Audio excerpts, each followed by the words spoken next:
नमस्कार प्रिय दर्शकों, हाजिर हूं मैं।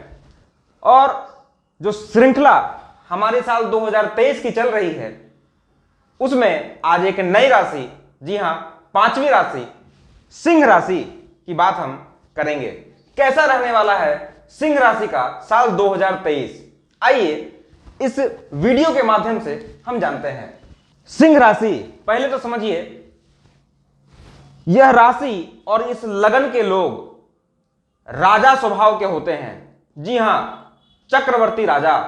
और हो क्यों ना, ये जो राशि है, इस राशि के जो राशिपति हैं उनका संबंध पूरे तौर से कहीं ना कहीं वायुमंडल के उस ग्रह से बनता है जो केंद्रगत है, अर्थात सूर्य नारायण। जी हां, भगवान सूर्य नारायण वो स्वयं ही राजा हैं। और चूंकि सिंह राशि उनकी राशि है, इस वजह से इस लग्न के जातक और इस राशि के जातक कहीं ना कहीं राजा स्वभाव, राजा के व्यक्तित्व वाले होते हैं।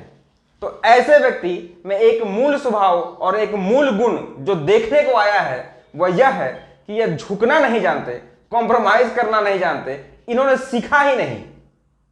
आइए समझते हैं साल 2023 कैसा रहने वाला है इनके लिए। स्टार्टिंग से हम बात करते हैं, चूंकि साल 2023 शुरू होने वाला है और आप देख रहे हैं कि शनि कहीं ना कहीं केंद्रगत अवस्था में अपने उच्चतम राशि कुंभ राशि में विराजमान होकर शश नामक पंच महापुरुष योग का निर्माण कर रहे हैं, जो कि श्रेष्ठ है। हालांकि इस कुंडली में यदि सिंह राशि और सिंह लग्न की बात की जाए तो शनि सर्वथा कारक नहीं होते, फिर भी शनि का केंद्रगत होना और कुंभ राशि में होना कहीं ना कहीं श्रेष्ठ प्रभाव ही निकलकर सामने आएगा। परंतु शनि चूंकि केंद्रगत है, इनकी दृष्टि पड़ेगी कहीं ना कहीं लग्न पे, तो सिंह राशि के जातक एक बात गांठ बांध ले, साल 2023 में आपका हर काम जो आप चाहेंगे वो होगा, निसंदेह होगा, परंतु हर काम विलंबित होगा। जी हां, साल की शुरुआत में ही शनि ने आपको सूचना दे दी कि पहले पात्र बनो, पहले उस लायक बनो। ये देंगे, ये देने के लिए ही आए हैं। तो आपका हर काम होगा परंतु विलंबित होगा। वहीं देवगुरु बृहस्पति अष्टम भाव में गोचर कर रहे हैं और अष्टम भाव में भी वो अपने राशि में गोचर कर रहे हैं, अर्थात अपनी साधारण राशि मीन राशि में। इनका जो दृष्टि है वो कहीं ना कहीं आपके द्वितीय भाव पे पड़ रहा है। तो द्वितीय भाव पे इनकी दृष्टि का पड़ना ये कहीं ना कहीं अच्छा संदेश है, क्योंकि ये भाव धन, कुटुंब और वाणी का होता है। और बृहस्पति की अमृतमय दृष्टि, जी हां, इनकी दृष्टि को मैं अमृत तुल्य कहता हूं, क्योंकि इनकी दृष्टि का कहीं भी पड़ जाना उस भाव को कहीं ना कहीं और खिला के रख देता है।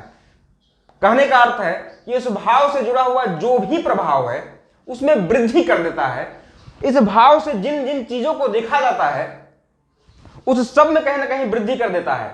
तो परिवार में किसी न किसी नए सदस्य का आगमन होना, धन की वृद्धि होना, और धन कैसा, तो अचल संपत्ति अर्थात प्रॉपर्टी लेना चाह रहे थे, ले सकते हैं, निसंदेह ले सकते हैं। वाणी में जो कटुता थी उसको कहीं ना कहीं ये बैलेंस करने का ही काम करेंगे। परंतु एक बात जो गौर करने वाली है वो ये है कि एक तरफ शनि का जो परिवर्तन होगा और शनि आएंगे केंद्र में और राहु यहां बैठेंगे, तो ये कहीं ना कहीं पाप मध्यत्व में आ जाएंगे, अर्थात दो पापक ग्रह के बीच में। तो इनका प्रभाव जो और खुलकर निकलना चाहिए था आपके लिए, उसमें कहीं ना कहीं कमी आती हुई दिखाई पड़ रही है। अर्थात मिलना था 100 रुपए, मिलेंगे कहीं ना कहीं 30, 35, 40। इससे ज्यादा का उम्मीद आप मत करिएगा। आप उम्मीद भले करके बैठेंगे कि इतना आ सकता था, परंतु उतना आएगा नहीं। तो ये कहीं ना कहीं थोड़ी सी कमी जरूर लाते हुए दिखाई पड़ रहे हैं। साल की शुरुआत की बात कर रहे हैं, मंगल देखिए बैठे हुए हैं आपके दसम भाव में। तो सिंह राशि के जातक में दो बातें यहां पे आपको कहना चाहूंगा। पहली बात, मंगल का दशमस्थ होना आपके लिए साल के शुरुआत में बहुत श्रेष्ठ है। किसी प्रकार का भी कामना आप अगर रखते हैं तो अपने कर्म के बदौलत कहीं ना कहीं निसंदेह पूर्ण करेंगे।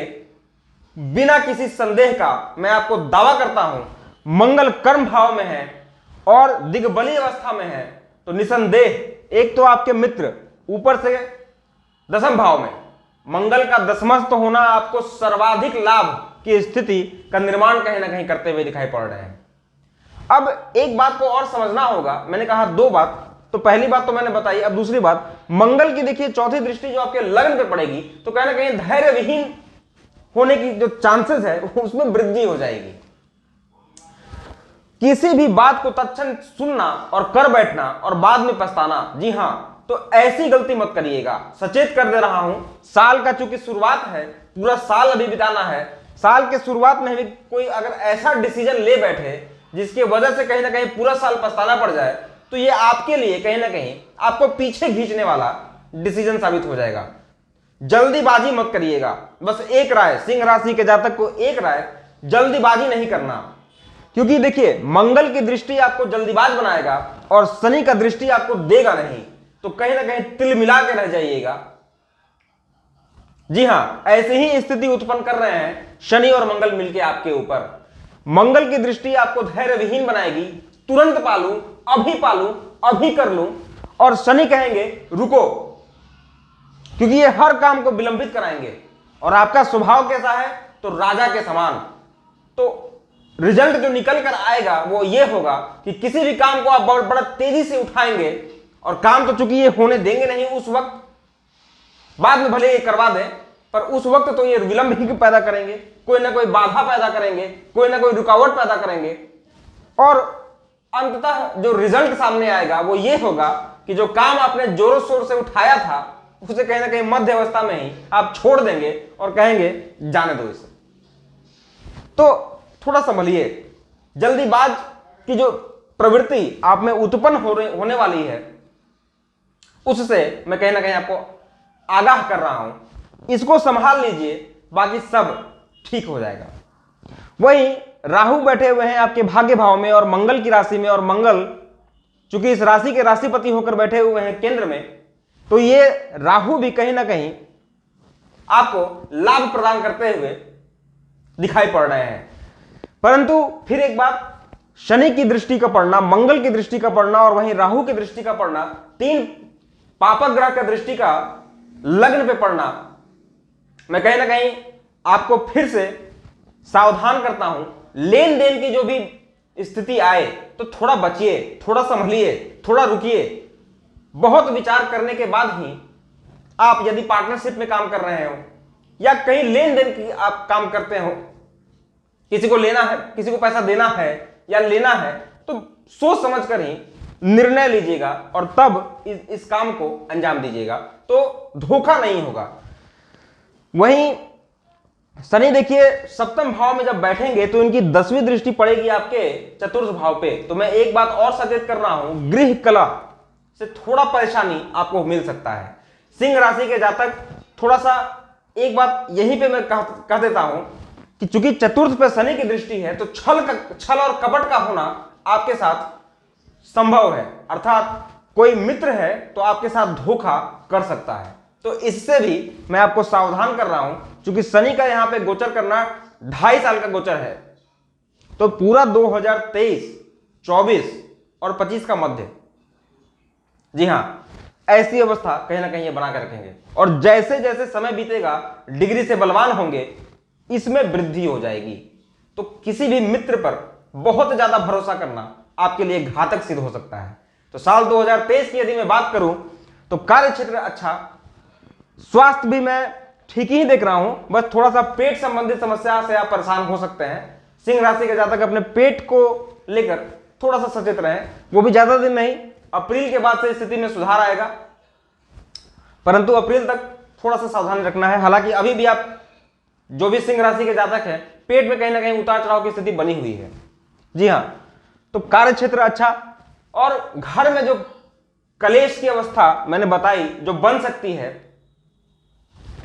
उसके लिए एक उपाय पूरे परिवार को मैं कहना चाहूंगा, अपने जुबान पे जितना कंट्रोल रखिए उतना आपके लिए अच्छा है। और खास करके ये बात मैं सिंह राशि के जातक के लिए कह रहा हूं, जितना कंट्रोल रखेंगे उतना ही अच्छा होगा। तो ये थी सिंह राशि की बात, साल 2023 कैसा रहेगा मैंने बताया। आने वाले श्रृंखला में मैं बात करूंगा अगली राशि कन्या राशि की। तब तक के लिए नमस्कार।